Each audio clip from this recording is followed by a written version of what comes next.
What is going on, everybody? Welcome back into TTP Sports on this Thanksgiving's Eve. Flyers win streak. It gets snapped in Long Island against the Islanders. They lose by a score of 3-2. And just overall, from the entire process of this game, I don't think the Flyers played a bad one. It does suck that the win streak gets snapped, just because they've been playing such good hockey over the past couple of the past 5 games over for a little bit here, and just when you go into Long Island, you see the record and all that stuff when they play in that arena against the Islanders, and specifically just against the Islanders in general over the past couple of seasons. They've struggled against the Islanders. They've specifically struggled too against Ilya Sorokin, because Ilya Sorokin is probably the best goaltender in the league when he faces the Flyers. He's one of the best goaltenders in the league, but his numbers are like drastically better when he plays the Flyers. I believe they showed like many times on the broadcast in terms of save percentages against the Flyers in their careers. I think Sorokin has the best at like 940 something. So yeah, when he sees the orange and the black, he for some reason gets his game amped up a little bit more. So yeah, those were the kind of things that you were dealing with over the course, going against the Islanders. And overall, the Islanders, just, to get that out there, they play the most boring game I've ever fucking seen. They just drag, they suffocate you. It's not fun. It's not fun to watch at all. And that's basically it.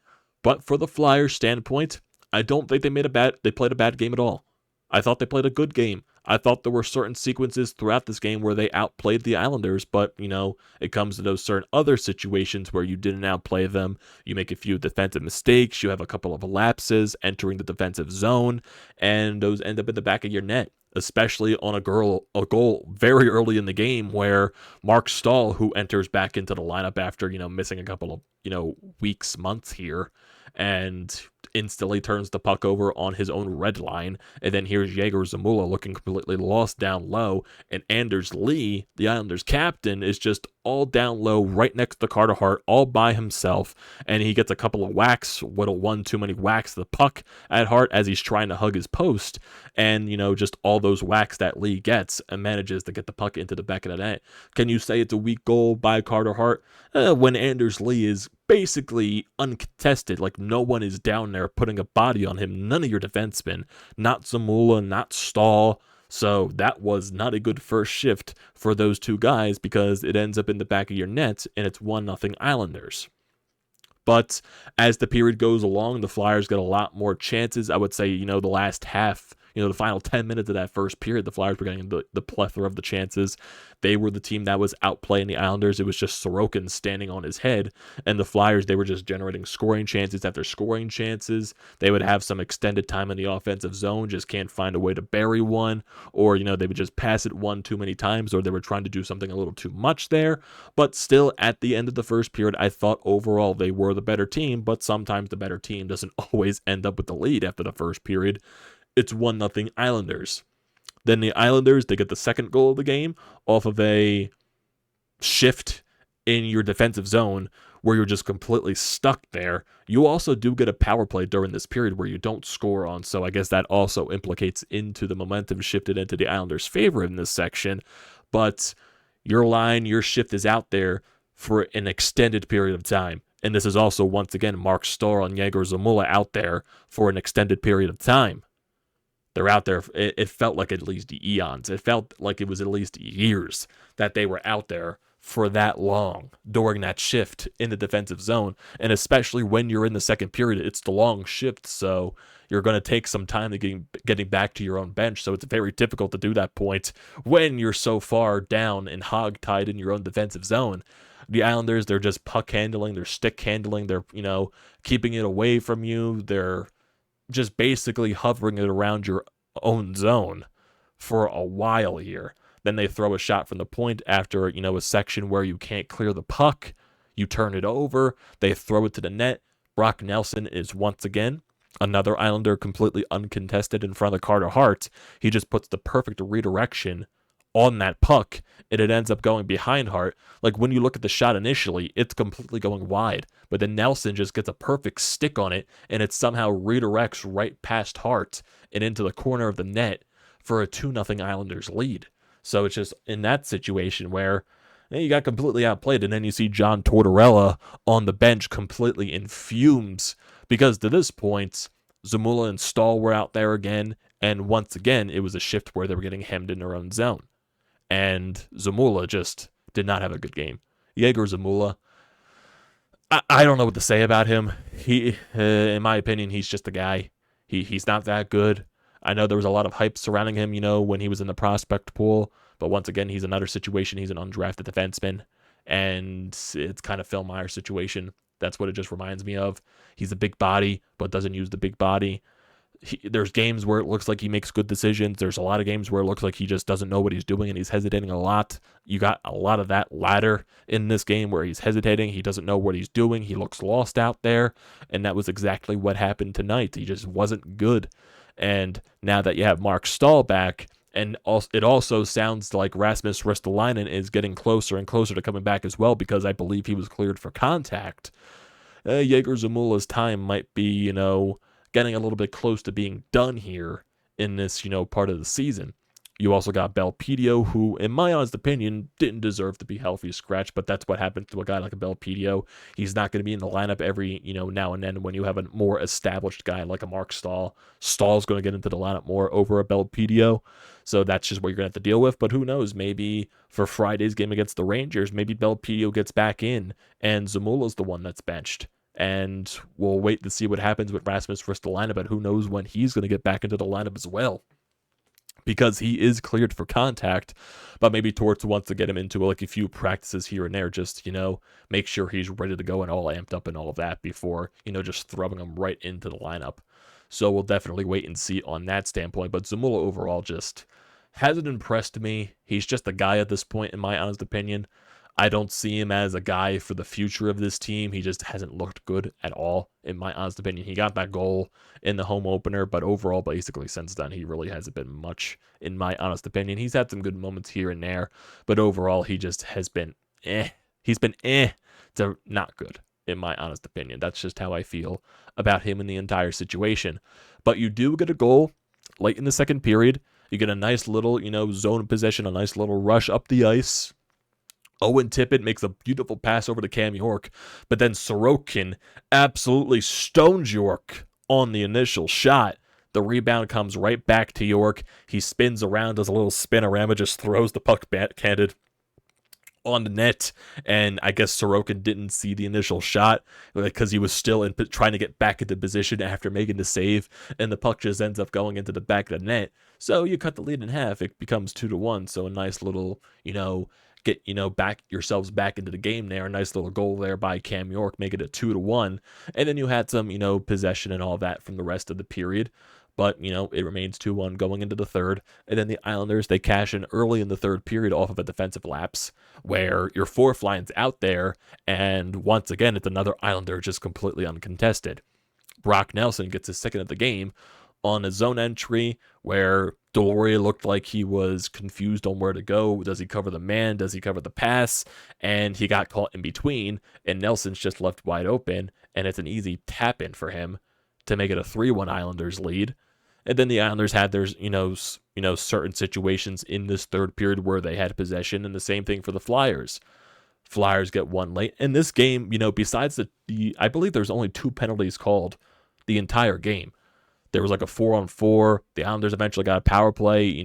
Like the penalties that were called, there was 2 roughings, and then Deloria got a penalty as well, which resulted in an Islanders power play, and then the Flyers got a power play. So there are 2 power plays in this game and a 4-on-4 technically.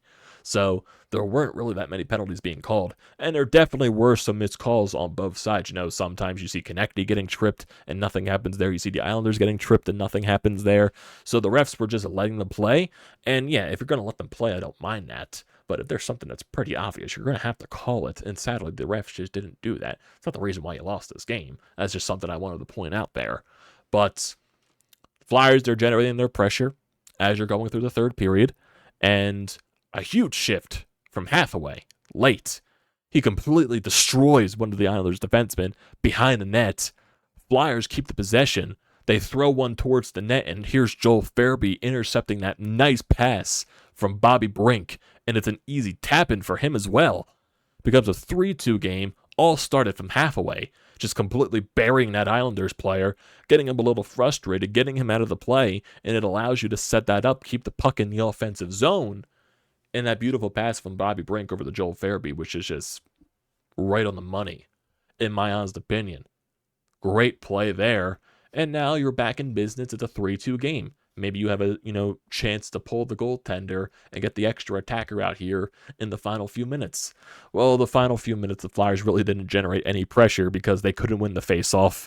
They did pull Carter Hart, but every time they got it into the Islanders zone, it was just in and out, or they had possession, they tried to make a pass, and they missed on that pass, and it went outside the zone. Couturier actually almost scored into his own net trying to make a backhanded pass, and goes all the way down the ice. Sadly, thankfully, it didn't go into the net, so thankfully that was the case.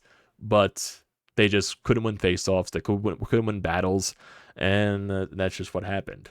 I guess that also explains why the Flyers haven't had a comeback win this entire season. That's honestly very odd. And that just shows you when they don't score the first goal of the game, they don't come back into the game. They don't have a win this season when the opposing team scores first. So if you do want to eventually improve more, you got to start getting some comeback wins here and there. And I do think they'll eventually get a comeback win in the in the near future or so. They've just been playing too well not to do that. It just can't be that drastic of a difference where, oh, you're unstoppable when you score first, and okay, the game's over when the other team scores first. It just can't be that drastic of a difference. It's eventually going to have to find a way to even itself out there, and they'll probably have a comeback win at some point after the opposing team scores first. So it'll even itself out. But overall, like I said, I don't think they played a bad game. I think they played a really good game, actually. It's just, those one too many defensive lapses, specifically more when Zamula and Stahl were out there on the ice, and those ended up in the back of your net. That's just what happens at this point. Sucks to see the win streak snapped. I think the Islanders were on a losing stretch coming into this game as well, so I guess. And it also just sums up to, over the course of the past couple of years, you have not been able to win in Long Island. That's just history for you there. And Sorokin just completely owns you, because Sorokin was just flat out fantastic in this game. Besides him robbing York before the goal was scored, there were so many. I believe he robbed Atkinson on one play in the third period, so he was just robbing everybody left and right, to where you're just trying to be a little too cute, a little too perfect. I thought TK was going to have a great chance with 5 seconds left. He was just stick handling way too much, and it wasted too much time off the clock before he even got a shot on the net. So it just happened to be one of those situations. Sucks that it results in a loss. It does suck to that fact, but I really can't complain. I thought they played a good game. I can't complain about that. If you're going to lose, especially when you're rebuilding, make it a game like that. Make it a game like that where you're in it throughout the entire time. It's down to the wire. It's a one-goal contest, and it could be anybody's game at that point. The losses that I'll critique is when you're getting constantly outplayed and you just don't belong into the match, where you deserve to lose that game. You're just getting constantly outplayed throughout the entire 60 minutes. Now, this was a situation where I thought you outplayed the Islanders for most of this game. The result just didn't go in your favor. That was just it there. I thought they played a better game than the Islanders did tonight, but the Islanders cashed in on a couple of mistakes. That's going to happen at some points. Sometimes when you outplay the other team sometimes gets rewarded for that. That's just how hockey goes. It's not as simple as that. Sometimes the other team, you don't get rewarded for outplaying the other team. Sometimes the puck just bounces in the other team's direction for certain points. And that's exactly what happened for the Islanders. So, no reason to hang your head after this loss. Torch is probably going to be a little mad after the post-game press conference. I do want to see if there's anything right there, because he was definitely livid on the bench. That was something there that we saw that was trending out through Twitter. I did make a gift of that, of Torch just shouting, cursing on the bench, so that was very funny to see, and that's definitely something to be used, I would say, over the course of the year.